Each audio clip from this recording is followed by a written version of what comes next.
Thanks, guys.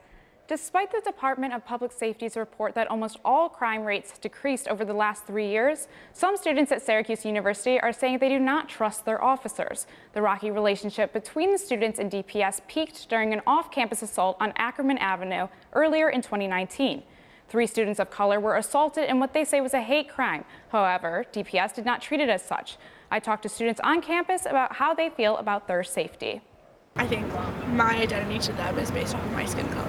Junior Sadia Ahmed says she is always cautious when she's with a group of friends and sees Syracuse University's Department of Public Safety officers. It's like a general fact on this campus that if you're a student of color, you have to be more aware of your surroundings and hope that you don't run into DPS, because I'm sorry, but the consequences are going to be worse for you than any other student on this campus. And she's not the only student who feels that way.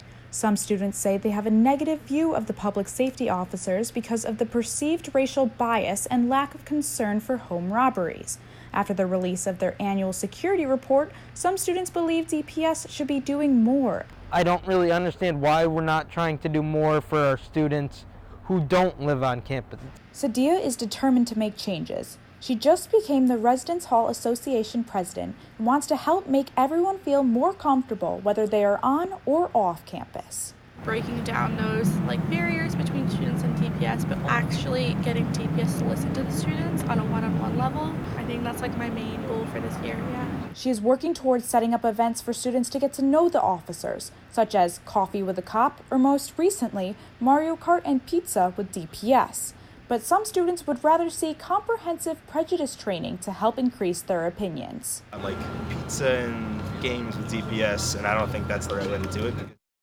I attempted to contact DPS, however, they were not available to comment. But this year, they have established an officer relationship program to focus on building stronger relationships within the community and are offering diversity and inclusion trainings for their officers.